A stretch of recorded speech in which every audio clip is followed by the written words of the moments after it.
आज प्यारे बाप दादा के अनमोल मधुर महावाक्य हैं 21 मार्च 2026। आज की मुरली के सार में विश्व कल्याणकारी बाबा ने विशेष सेवा के लिए श्रीमत देते कहा कि रूहानी बच्चों प्रति रूहानी बाप की श्रीमत है जो त्रिमूर्ति, गोला, जाड़, सीढ़ी, लक्ष्मी नारायण का चित्र और श्री कृष्ण का चित्र, यह 6 मुख्य चित्र हैं। यह जैसे तुम्हारी पूरी प्रदर्शनी है, इसमें सब सार आ जाता है।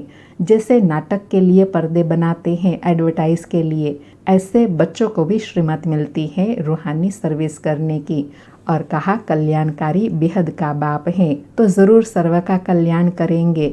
जिन रूहानी बच्चों का कल्याण हो रहा है वह फिर औरों का कल्याण करे। फिर और सेवा के लिए कहा कि प्रदर्शनी के लिए ऐसी कमेटी बनाए जो बंधन मुक्त बच्चे हो। जैसे कन्याएं बंधन मुक्त है, वानप्रस्थी बंधन मुक्त है। बच्चों को बाबा डायरेक्शन देते हैं तो फिर अमल में लाना है। और सेवा के पात्र बनने के लिए कहा कि देही अभिमानी बनना है। जो अच्छी रीति समझते हैं वह फिर औरों को अच्छी रीति समझाते हैं। बाबा कहे देह अभिमानी न कुछ समझते न दूसरों को समझा सकते हैं। बाबा कहे बाप आत्माओं को बैठ समझाते हैं तो दिमाग खुल जाना चाहिए। बाप तदबीर पुरुषार्थ कराते हैं तो पुरुषार्थ कर अपनी श्रेष्ठ तकदीर बनानी है। और साथ में कहा सदैव स्मृति में रहे हम युद्ध के मैदान में हैं और जगह तो 10-20 वर्ष तक युद्ध चलती है, तुम्हारी माया से अंत तक युद्ध चलती है, परंतु यह है गुप्त, यह रूहानी युद्ध है। और कहा तुम ब्राह्मण कुलभूषणों की है प्रीत बुद्धि, तुमको और संग तोड़ बुद्धि का योग एक बाप संग जोड़ना है। और साथ में पढ़ाई और सर्विस के लिए कहा कि सोए नहीं रहना है। कई बच्चे देह अभिमान में सोए रहते हैं। तुम बच्चों को सेवा की कमेटी बनाई, खीर खंड हो सेवा के प्लान बनाने हैं। बाकी अगर मुरली नहीं पढ़ेंगे तो धारणा कैसे होंगी। बाबा कहे ऐसे बहुत लागर्ज बेपरवाह बन जाते हैं तो याद, सेवा, पढ़ाई पर पूरा अटेंशन हो। सुनते हैं प्यारे बाप दादा के अनमोल मधुर महावाक्य। आज बाबा कहे मीठे बच्चे, श्रीमत पर कल्याणकारी बनना है, सबको सुख का रास्ता बताना है। मीठे बच्चे, श्रीमत पर कल्याणकारी बनना है, सबको सुख का रास्ता बताना है। आज मुरली से प्रश्न है किसी भी प्रकार की गफलत होने का मुख्य कारण क्या है। उत्तर में बाबा कहे देह अभिमान का। देह अभिमान के कारण ही बच्चों से बहुत भूलें होती हैं। वह सर्विस भी नहीं कर सकते हैं। उनसे ऐसा कर्म होता है जो वह नफरत करते हैं। बाबा कहते हैं बच्चे आत्म अभिमानी बनो, कोई भी अकर्तव्य नहीं करो, खीर खंड हो सर्विस के अच्छे अच्छे प्लान बनाओ, मुरली सुनकर धारण करो, इसमें बेपरवाह नहीं बनो। आज मुरली में गीत बजा, छोड़ भी दे आकाश सिंहासन, इस धरती पर आ जा रे। ओम शांति। रूहानी बच्चों प्रति रूहानी बाप की श्रीमत है। अभी हम सब सेंटर्स के बच्चों से बात कर रहे हैं। बाबा स्मृति दिला रहे हैं कि बाबा किन से बात कर रहे हैं, वह किन को मुरली सुना रहे हैं, किन के सन्मुख बैठे हैं, सभी सेंटर्स के बच्चों के सन्मुख। और उनको कहते हैं अब जो त्रिमूर्ति, गोला, जाड़, सीढ़ी, लक्ष्मी नारायण का चित्र और श्री कृष्ण का चित्र, यह 6 चित्र है मुख्य। यह जैसे पूरी प्रदर्शनी है, इसमें सब सार आ जाता है। जैसे नाटक के पर्दे बनाए जाते हैं एडवर्टाइज के लिए, वह कभी बरसात आदि में खराब नहीं होते हैं, ऐसे यह मुख्य चित्र बनाने चाहिए। बाबा सेवा की युक्ति बता रहे हैं कि तुम बच्चों को सेवा के लिए यह जो 6 मुख्य चित्र हैं उनको इस प्रकार बनाना है। बाबा कहे बच्चों को श्रीमत मिलती है रूहानी सर्विस बढ़ाने लिए। भारतवासी बच्चों का कल्याण करने के लिए गाते भी हैं कल्याणकारी बेहद का बाप है तो जरूर कोई अकल्याणकारी भी होगा, जिस कारण फिर बाप को आकर कल्याण करना पड़ता है। रूहानी बच्चे जिनका कल्याण हो रहा है वह इन बातों को समझ सकते हैं। जैसे हमारा कल्याण हुआ है तो हम फिर औरों का भी कल्याण करें। जैसे बाप को भी चिंतन चलता है कि कैसे कल्याण करें, युक्तियाँ बता रहे हैं 6 बाई 9 साइज के शीट पर यह चित्र बनाने चाहिए। दिल्ली जैसे शहरों में अक्सर करके बहुत मनुष्य आते हैं जहां गवर्नमेंट की असेंबली आदि होती है। सेक्रेटरिएट तरफ बहुत लोग आते हैं, अर्थात जहां भारत के बड़े बड़े लोग आते हैं, ऐसे स्थानों पर विशेष चित्र लगाने हैं। बाबा कहे वहां यह चित्र रखने चाहिए। बहुतों का कल्याण करने अर्थ बाप मत देते हैं। ऐसे टीन पर बहुत चित्र बन सकते हैं जो बाबा कहे जल्दी खराब नहीं होंगे। देही अभिमानी बन बाप की सर्विस में लगना है। बाप राय देते हैं यह चित्र हिंदी और अंग्रेजी में बनाना चाहिए। यह 6 चित्र मुख्य जगह पर लग जाए। अगर ऐसे मुख्य स्थानों पर लग जाए तो तुम्हारे पास सैकड़ों समझने के लिए आएंगे, परंतु बच्चों में देह अभिमान होने के कारण बहुत भूलें होती हैं। ऐसे कोई मत समझे कि मैं पक्का देही अभिमानी बना हूँ। गलतियाँ तो बहुत होती हैं, सच नहीं बतलाते हैं। समझाया जाता है ऐसा कोई कर्तव्य नहीं करो जो कोई खराब नफरत लाए कि इनमें देह अभिमान है, अर्थात ऐसा कोई कर्तव्य नहीं करना है जो दूसरों के मन में खराब छाप बैठ जाए कि यह तो बहुत देह अभिमानी है। बाबा कहे तुम सदैव युद्ध के मैदान में हो और जगह में 10-12 वर्ष तक युद्ध चलती है। तुम्हारी माया से अंत तक युद्ध चलती है, परंतु है गुप्त, जिसको कोई जान नहीं सकते। बाबा ने कितना स्पष्ट करके समझाया कि बाकी युद्ध तो 5, 10, 20 वर्षों में पूरी हो जाती है, लेकिन यह तुम्हारी माया के साथ जो युद्ध है वह तो अंत तक चलती रहेंगी जब तक नई दुनिया की स्थापना हो जाए, परंतु यह है गुप्त। बाबा कहे गीता में जो महाभारत लड़ाई है वह जिस्मानी दिखाई है, परंतु यह रूहानी है। रूहानी युद्ध है पांडवों की, वह जिस्मानी युद्ध है जो परम पिता परमात्मा से विपरीत बुद्धि है। तुम ब्राह्मण कुलभूषणों की है प्रीत बुद्धि। बाबा ने कितनी सूक्ष्म और गुह्य बात बताई कि वो जो युद्ध दिखाया हुआ है वो वास्तव में अभी के सूक्ष्म युद्ध की बात है कि जब हम देवी गुण धारण करने का पुरुषार्थ करते हैं तो अवगुण हमारा सामना करता है। वास्तव में यह है परमात्मा की श्रीमत पर चलने वाले प्रीत बुद्धियों की विपरीत बुद्धियों के साथ युद्ध। बाबा कहे तुमने और संग तोड़ एक बाप के संग जोड़ी है। बहुत बार देह अभिमान आने कारण भूल जाते हैं, फिर अपना ही पद भ्रष्ट कर लेते हैं, फिर अंत में बहुत पछताना पड़ेगा, कुछ कर नहीं सकेंगे। कल्प कल्प की बाजी है।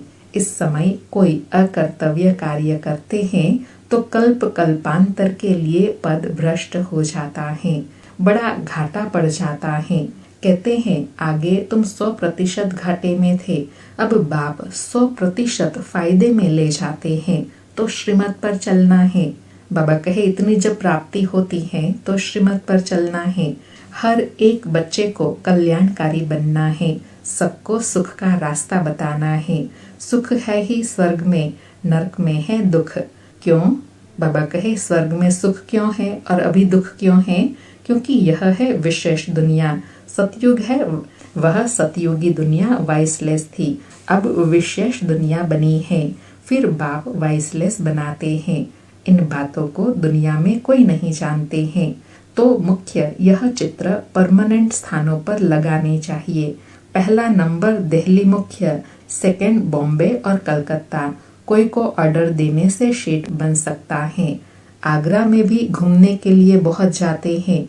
बच्चे सर्विस तो बहुत अच्छी कर रहे हैं, और भी कुछ कर्तव्य करके दिखाओ।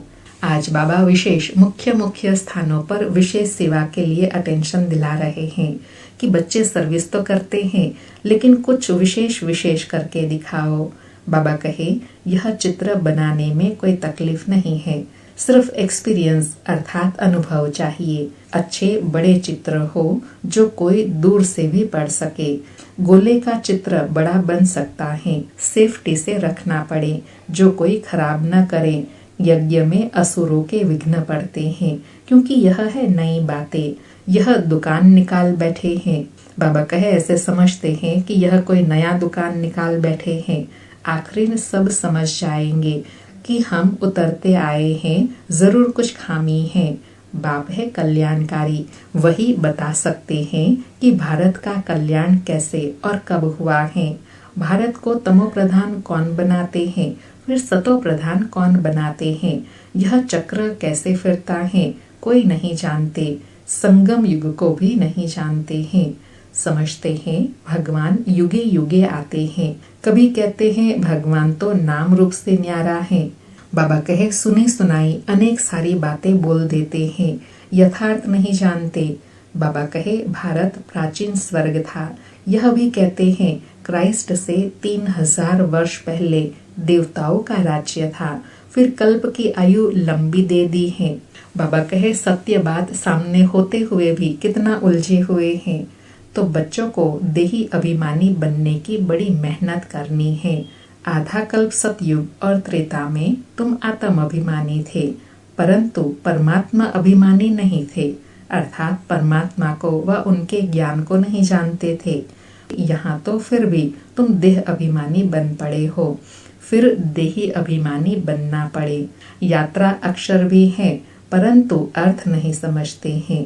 मन मनाभव का अर्थ है रूहानी यात्रा पर रहो। बाबा कहे मन मनाभव का अर्थ ही क्या है, रूहानी याद की यात्रा में रहो। हे आत्माएं मुझे याद करो। श्री कृष्ण ऐसे कह न सके, उन पर कोई कलंक लगा न सके। यह भी बाप ने समझाया है। सीढ़ी जब उतरे तो आधा कल्प काम चिता पर बैठ काले हो गए हैं। अब है ही आयरन एज, उनकी संप्रदाय काली हो गई है, अर्थात तमो प्रधान बन गए हैं। परंतु सबका सांवरा रूप कैसे बनाए, चित्र आदि जो भी बनाए हैं सब बेसमझी के, उसको ही फिर श्याम सुंदर कहना यह कैसे हो सकता। उनको कहा जाता है अंधश्रद्धा से गुड़ियों की पूजा करने वाले। गुड़ियों का नाम रूप ऑक्यूपेशन आदि हो नहीं सकता। तुम भी पहले गुड़ियों की पूजा करते थे ना। बाबा गुड़ियों की पूजा करना उसका आध्यात्मिक भावार्थ बता रहे हैं कि जैसे गुड्डे गुड़िया खेलते हैं तो उनका कोई ऑक्यूपेशन नहीं होता है, ऐसे ही हम जिनकी पूजा करते हैं उनके ऑक्यूपेशन को नहीं जानते हैं, तो यह भी जैसे गुड्डे गुड़ियों की पूजा हो गई। बाबा कहे अर्थ कुछ भी नहीं समझते थे, तो बाबा ने समझाया प्रदर्शनी के चित्र मुख्य बन जाए, कमेटी बने जो प्रदर्शनी पिछाड़ी प्रदर्शनी करती रहे। बंधन मुक्त तो बहुत हैं, कन्याएं बंधन मुक्त हैं, वानप्रस्थी भी बंधन मुक्त हैं, तो बच्चों को डायरेक्शन अमल में लाना चाहिए, अर्थात सेवा कर सकते हैं, उनको सेवा में लग जाना चाहिए। बाबा कहे यह है गुप्त पांडव, कोई को भी पहचानने में नहीं आ सकते। बाप भी गुप्त, ज्ञान भी गुप्त। वहाँ मनुष्य मनुष्य को ज्ञान देते हैं, यहाँ परमात्मा बाप ज्ञान देते हैं आत्माओं को। परंतु यह नहीं समझते कि आत्मा ज्ञान लेती है, क्योंकि वह आत्मा को निर्लेप कह देते हैं। वास्तव में आत्मा ही सब कुछ करती है। पुनर्जन्म आत्मा लेती है कर्मों के अनुसार। बाप यह सब पॉइंट्स अच्छी रीति बुद्धि में डालते हैं। सब सेंटर्स में नंबरवार देही अभिमानी हैं, जो अच्छी रीति समझते और फिर समझाते हैं, अर्थात जैसी स्वयं की स्थिति, जितना देही अभिमानी उतना दूसरों को फिर अच्छी रीति समझा सकते हैं। बाबा कहे देह अभिमानी न कुछ समझते न समझा सकते हैं। मैं कुछ समझती नहीं हूँ, यह भी देह अभिमान है। बाबा दोनों बात बता रहे हैं। यह भी गलत है कि मैं सब कुछ जानती हूँ, और यह भी गलत है कि मैं कुछ नहीं जानती। तो बाबा कहे अरे तुम तो आत्मा हो। बाप आत्माओं को बैठ समझाते हैं। दिमाग ही खुल जाना चाहिए, तकदीर में नहीं है तो खुलता ही नहीं। तो बाप तदबीर कराते हैं, अर्थात पुरुषार्थ कराते हैं, परंतु तकदीर में नहीं है तो पुरुषार्थ भी नहीं करते हैं। है बहुत सहज, अल्फ और बे को समझना है। बेहद के बाप से वर्षा मिलता है। तुम भारतवासी सब गॉड गॉडेश थे, प्रजा भी ऐसी थी। इस समय पतित बन पड़े हैं, कितना समझाया जाता है। अपने को आत्मा समझ बाप को याद करो। बाप कहते हैं बच्चे हमने तुमको गॉड गॉडेश बनाया, अर्थात भगवान भगवती बनाया, तुम अब क्या बन गए हो। यह है कुंभी पाक नर्क। विषय वैतरणी नदी में मनुष्य, जानवर, पंछी आदि सब एक समान दिखाते हैं। बाबा ने कैसा घोर कलयुग का समय बताया कि इस समय सब पतित बन गए हैं, एकदम कुंभी पाक नर्क बन गया है। इसमें सब मनुष्य, जानवर, पशु पंछी आदि समान बन गए हैं। अर्थात जिसको बाउंड्री कहे वह रही नहीं है, कोई कुछ भी करता है। बाबा कहे यहाँ तो मनुष्य और ही खराब हो पड़े हैं। मनुष्यों में क्रोध भी कितना है, लाखों को मार देते हैं। भारत जो वैश्यालय बना है, फिर इनको शिवालय शिव बाबा ही बनाते हैं। बाप कितना अच्छी रीति समझाते हैं, डायरेक्शन देते हैं, ऐसे ऐसे करो, चित्र बनाओ, फिर जो बड़े बड़े मनुष्य हैं उनको समझाओ। यह प्राचीन योग, प्राचीन नॉलेज सबको सुनानी चाहिए। हॉल लेकर प्रदर्शनी लगानी है, उन्हों को तो पैसे आदि कुछ नहीं लेने चाहिए। फिर भी जो ठीक समझो तो किराया लो। चित्र तो आप देखो, चित्र देखेंगे तो फिर जट पैसे वापस कर लेंगे। अर्थात बाबा कहे समझेंगे कि यह तो ईश्वरीय सेवा है, अलौकिक सेवा है। यह समझने से फिर कुछ किराया भी नहीं लेंगे और समझाना भी बड़ा युक्ति से है। बाबा कहे अथॉरिटी तो हाथ में रहती है ना, चाहे तो सब कुछ कर सकते हैं। वह थोड़े ही समझते हैं। विनाश काले विपरीत बुद्धि तो विनाश को प्राप्त कर गए। पांडवों ने तो भविष्य पद पाया, सो भी राज्य पीछे भविष्य में होगा, अभी थोड़े ही होगा। यह मकान आदि सब टूट जाएंगे। अब बाप ने समझाया है, प्रदर्शनी भी करनी है, खूब अच्छी तरह से कार्ड पर निमंत्रण देना है। तुम पहले बड़ों को समझाओ तो मदद भी करेंगे, बाकी सोए नहीं रहना है। बाबा अंडरलाइन करा रहे हैं कि सेवा में एकदम सुजाग हो जाना है, अलबेले नहीं बनना है। बाबा कहे कई बच्चे देह अभिमान में सोए रहते हैं। कमेटी बनाई, खीर खंड के प्लान बनाना चाहिए। बाकी मुरली नहीं पढ़ेंगे तो धारणा कैसे होंगी। ऐसे बहुत लागर्ज अर्थात बेपरवाह हैं। बाबा सब बातों पर अटेंशन दिला रहे हैं। सेवा भी करनी है, पढ़ाई भी पढ़नी है और याद में भी रहना है। देही अभिमानी अवस्था भी बनानी है, तब सेवा में सफलता मिलेगी। अच्छा, मीठे मीठे सिके लधे बच्चों प्रति माता पिता बाप दादा का याद प्यार और गुड मॉर्निंग। रूहानी बाप की रूहानी बच्चों को नमस्ते। हम रूहानी बच्चों की रूहानी माता पिता बाप दादा को याद प्यार, गुड मॉर्निंग और नमस्ते नमस्ते। सारी मुरली से धारणा के लिए सार हैं। पहला पॉइंट, देही अभिमानी बनकर सर्विस की भिन्न भिन्न युक्तियां निकालनी है। आपस में खीर खंड होकर सर्विस करनी है। जैसे बाप कल्याणकारी हैं, ऐसे कल्याणकारी बनना है। दूसरा पॉइंट, प्रीत बुद्धि बन और संग तोड़ एक संग जोड़ना है। कोई ऐसा अकर्तव्य नहीं करना है जो कल्प कल्पांतर के लिए नुकसान हो जाए। आज प्यारे बाबा ने वरदान दिया, बेहद की वैराग वृत्ति द्वारा नष्टो मोहा स्मृति स्वरूप बनने वाले अचल अडोल भव। बेहद की वैराग वृत्ति द्वारा नष्टो मोहा स्मृति स्वरूप बनने वाले अचल अडोल भव। स्पष्टीकरण है, जो सदा बेहद की वैराग वृत्ति में रहते हैं वह कभी किसी भी दृश्य को देखकर घबराते व हिलते नहीं, सदा अचल अडोल रहते हैं। क्योंकि बेहद की वैराग वृत्ति से नष्टो मोहा स्मृति स्वरूप बन जाते हैं। अगर थोड़ा बहुत कुछ देखकर अंश मात्र भी हलचल होती है या मोह उत्पन्न होता है तो अंगद के समान अचल अडोल नहीं कहेंगे। बेहद की वैराग वृत्ति में गंभीरता के साथ रमणीकता भी समाई हुई है।